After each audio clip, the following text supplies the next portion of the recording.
Hello guys, welcome to my channel.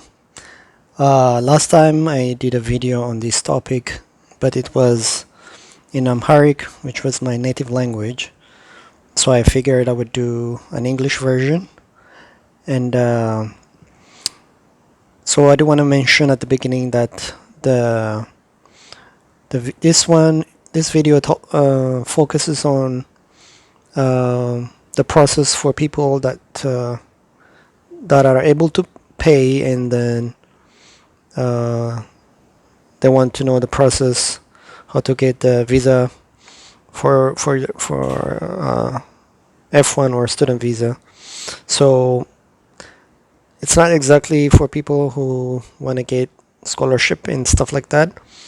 Although the processes they have a lot of similarities, but I'm focusing on people that just want to know the information how to um, make the process happen for paying and then getting the visa. All right, let me go to the summary of the process. So I put them into 5 steps. The first step is finding a school, because there are a ton of schools in the US, right? There's like 5,000 or more like colleges and universities, so you need to find one. Even the process can be different. Like some of them may have easier process, some of them may have harder. The quality of the education could be different. So that's an important step, okay? And the second one is you need to submit application. It can be done online. And then you need to get accepted or admitted by the school. And in order for the school to admit you, they will ask you for specific documents that you need to send. When you provide everything they're looking for, on step 4, they will give you a document called I-20. That's an important document you need to have in order to go to your embassy interview appointment. Then that would be the last step, which is to get a visa at the US Embassy. Now let's get into the detail of each step. First one is finding a school. So when you come to the US as a student, you will be called international student. So I'm going to show you one specific example, like a school. It's their process is very, very simple. I mean, it doesn't get any simpler than that. So if you are able to pay, if money is not a problem for you, and you just want to come to the US, you can, once you come to the US, you can always change school, right? If you don't like it. But the hard part is getting the visa. So their process is so simple that if you provide everything they ask for, the documents and everything, you can finish that step within a week or max 2 weeks. Then you can get your visa appointment. Depending on your country, you can get the visa appointment within a month, 3 months. It really depends, or it could be 6 months. But anyway, we'll get into that later on. So let me show you that specific school. The school is called Highline College. Let me go back and start from the beginning.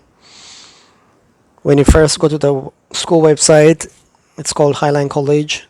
This is what it looks like. So as I mentioned earlier, you want to go to the section that talks about international students, because the application process will be different for international students versus students that are applying from the US, like US citizens or permanent residents. So let's go to this main selection option at the top right. Let's click that, and let's go to the second option, getting started, and then let's click on getting started checklist, and then let's choose apply for admission.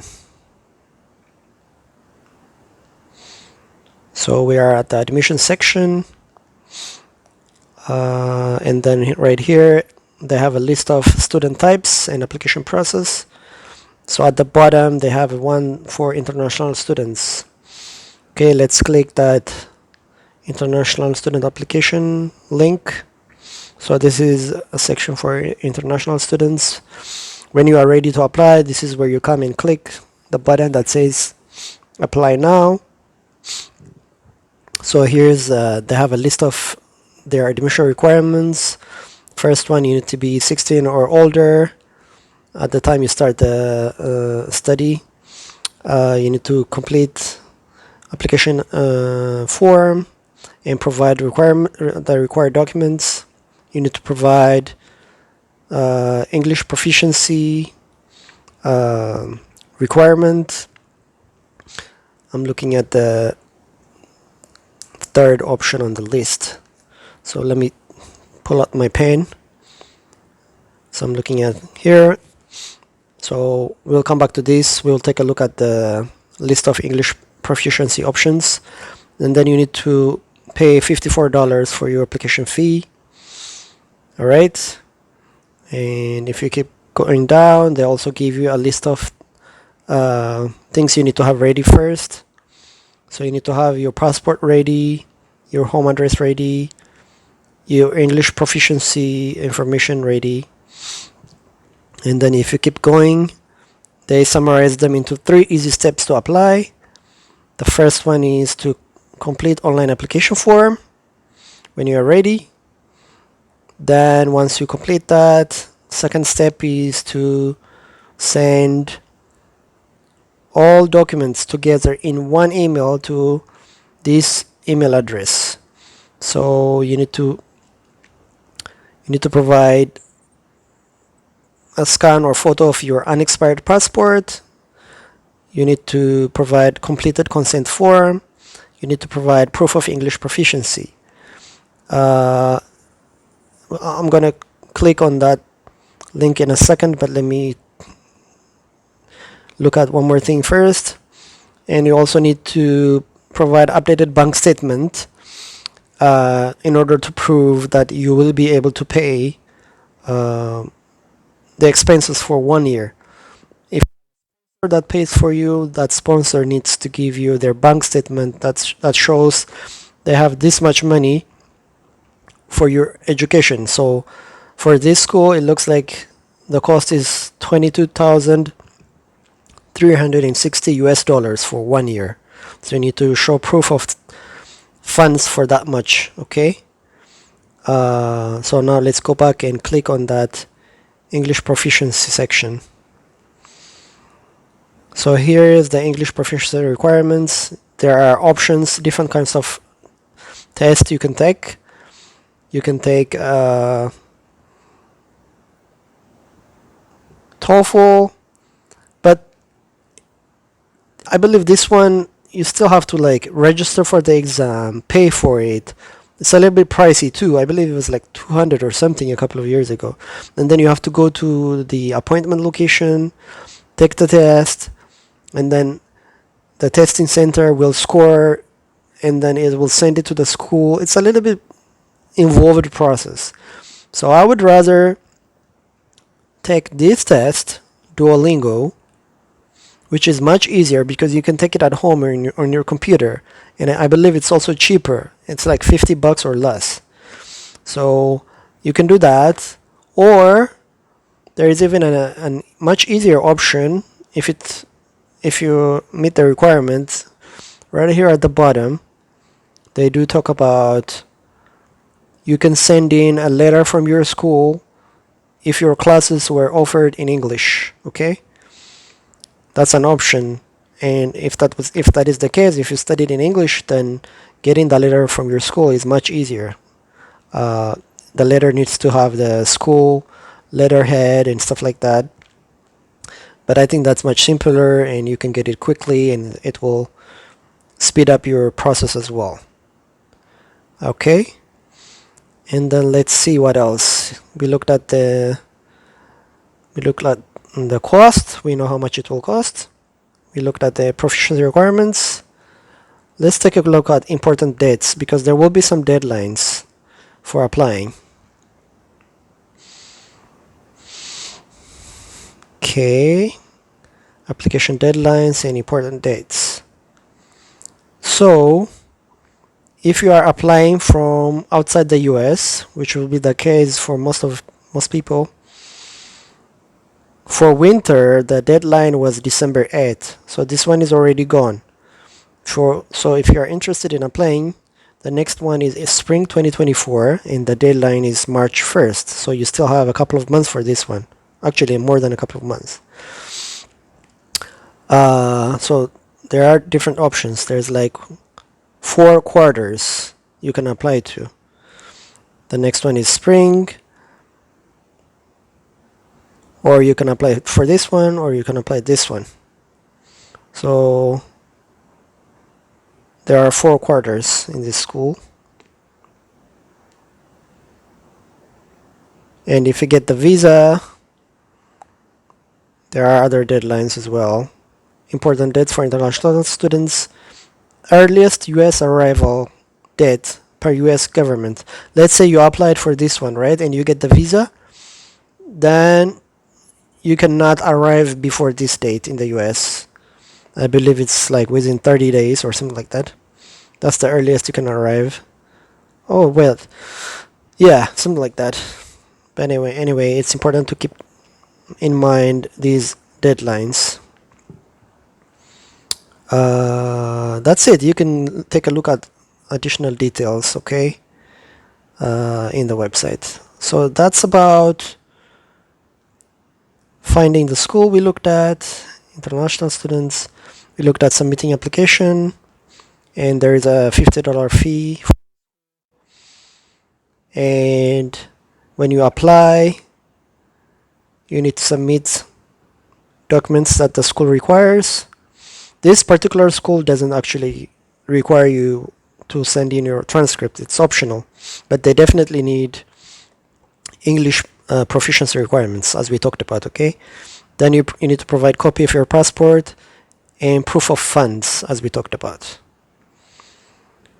Then once you provide all of those required documents, you can submit all of that in an email. If everything looks good, they will respond to you within a couple of days, and they will send you an important document called I-20.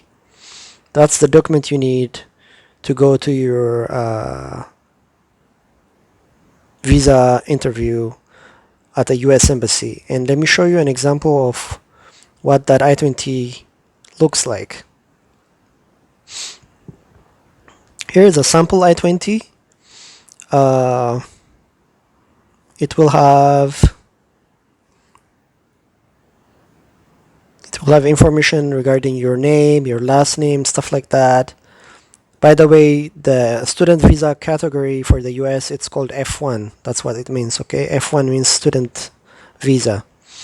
It will have information about your school and what you will be studying and how much it will cost and stuff like that, okay? That's pretty much what an F1, what an I-20 document looks like. And then at the bottom, you will need to sign it and stuff like that. And then you take it to your interview appointment.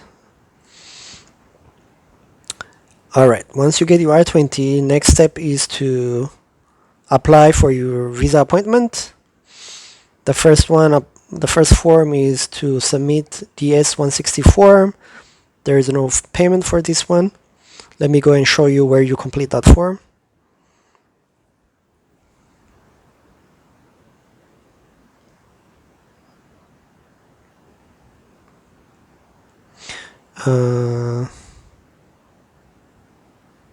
Here you go. Okay. There you go. It says online non-immigrant visa application DS-160. So this is what you need to complete. Right here, you need to select the location of the embassy you'll be doing your interview. So let me do, as an example, Addis Ababa. Addis Ababa, Ethiopia. I'll choose that. If you are in Kenya, you will probably choose Nairobi, or I think they have a couple of different options for Kenya. But you choose the right one for you. So let me do Ethiopia just to show you. I don't know why it's not choosing.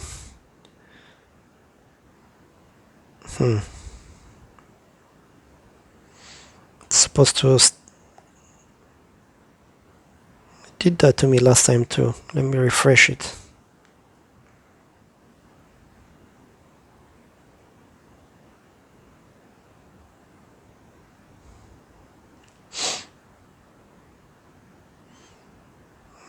When I select it, it's supposed to say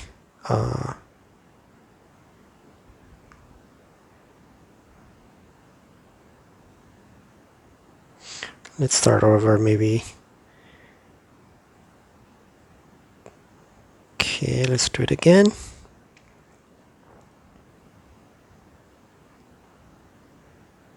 Ethiopia.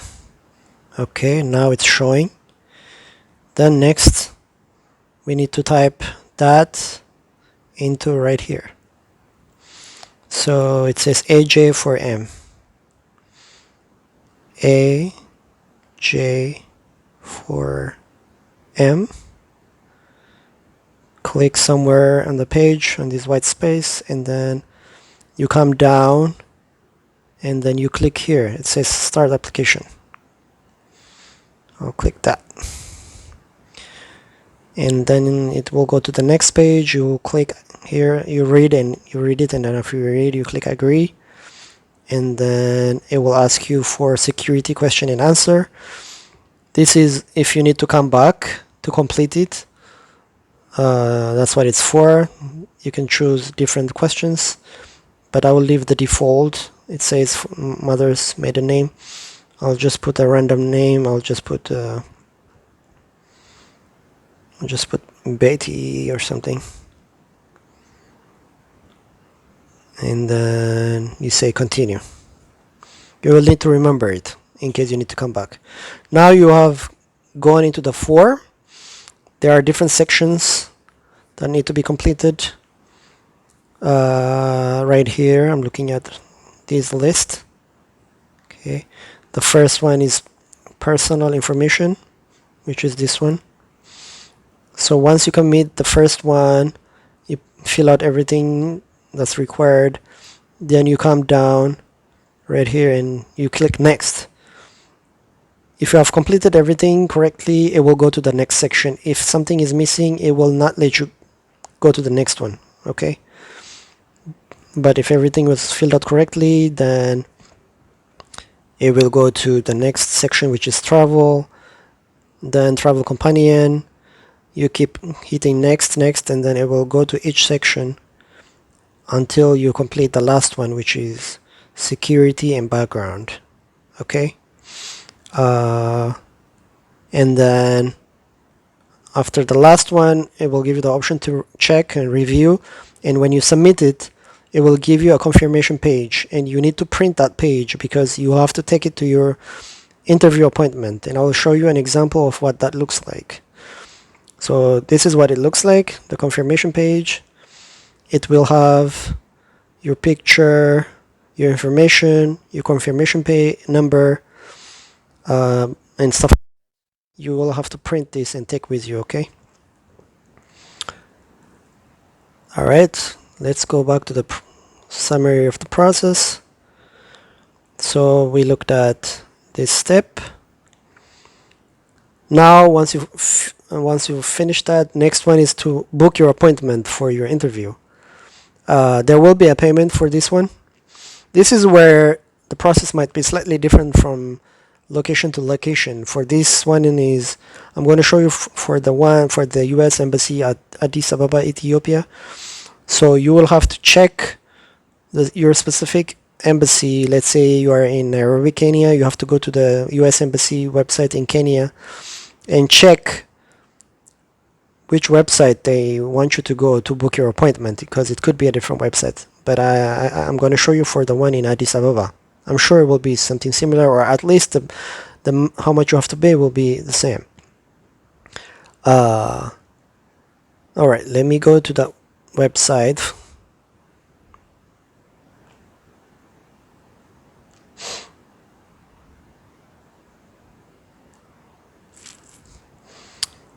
It looks like this. It talks about some information. You keep scrolling down, and then see this one says Ethiopia. But the way I got to this website is I went to the U.S. Embassy in Addis Ababa, and then there was a link that says to click it to book your appointment. So that you would do the same for yours. You go to your city, the U.S. Embassy in your city, you go to the website, there will be a link that will send you to appointment booking website. But if you are in Addis Ababa, then this is exactly what you will do. You go to this website. I will provide the link again in the video description. You come here and you click apply. If you have already clicked apply and you already created an account before, and if you are coming back, let's say you are going to put in your payment confirmation, then you click continue. But if it is your first time, you don't have an account, you click apply. All right, let's go ahead and do that. I'm going to click apply. Again, more information, you read that. Then right here, it will ask you to sign up. It says please select the condition. In your case, this is what's applicable to you, because it says I have completed the U.S. non-immigrant visa application form and I need to apply. Okay, select that, scroll down and click continue.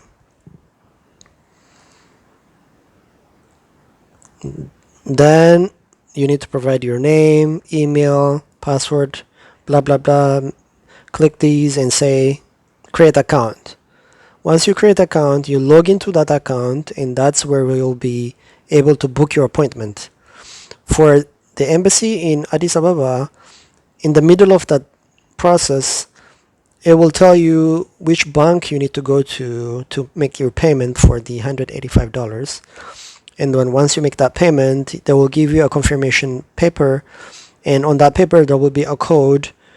You come back to this website, re-log in into your account, and then put in that confirmation, and then it will let you to the next step where you book your exact date or the next available date for your visa.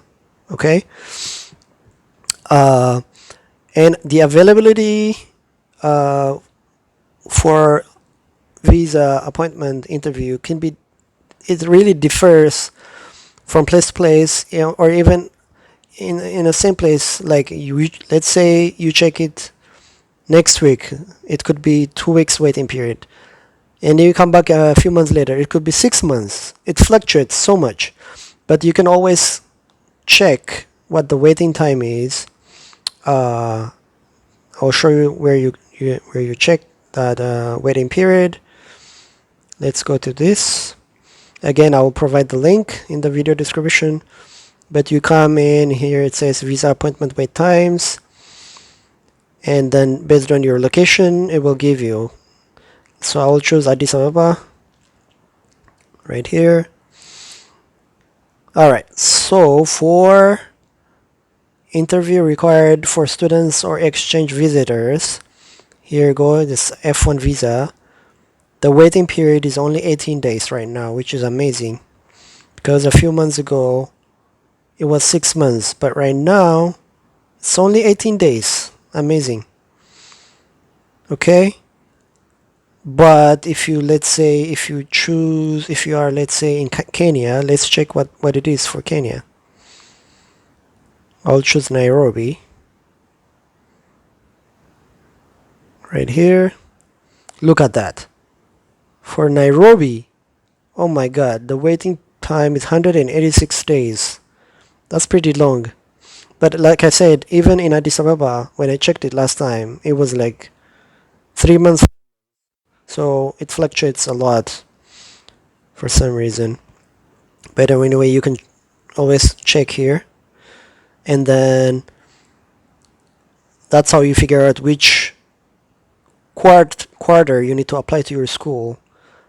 Because let's say you apply and you get admitted, but there is no available time for your visa appointment interview anytime soon, then you will have to reapply again. And sometimes, I don't know if it's true for every U.S. embassy in every city, or country, but sometimes some of them have the option to request for expedited appointment for students and stuff like that. But you'll have to double check that or request the embassy if they provide that. Okay.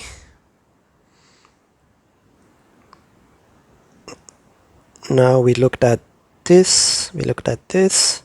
Now the last step is you have to make a payment, which is a little bit annoying because it's $350. It's called CV's fee payment. That's the last payment. It needs to be made. Sometimes people take the risk and go to their appointment without making that payment, but I believe the requirement is to pay it before you go to your visa appointment, because sometimes you can get denied just for not paying this ahead.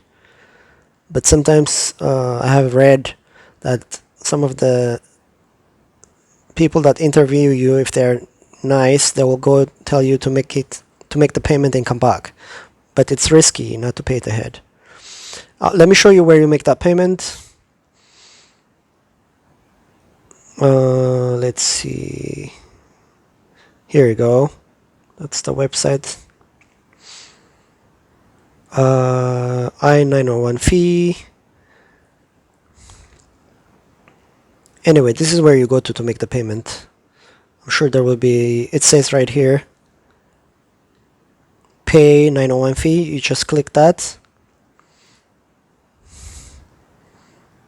and then it will ask you for your CV's ID. That's the ID on your I-20. Okay, you'll find that on your I-20. You provide your name, your last name, your date of birth, and then you submit.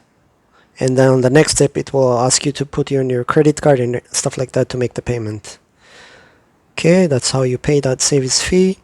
Once you do that, you print the confirmation page, okay, because you need to take it on your interview appointment date. Don't forget to print that. That's it. Once you have done that, then you are ready to go to your interview on the exact date that you booked. So on that day, make sure you take your admission letter from your school, I-20 from your school, and your proof of funds, bank statements or paper from your sponsors, and then interview appointment confirmation letter, the service fee payment, and then also a good idea to take your transcripts, because sometimes they do ask for those. That's it. Once you have all of these, if you are very lucky and fortunate, then you get your visa and you'll be happy and excited. I wish you all the best. If you liked the video, please don't forget to like and subscribe and forward it to your friends that may benefit from it. Thanks again, and I will see you next time. Bye bye.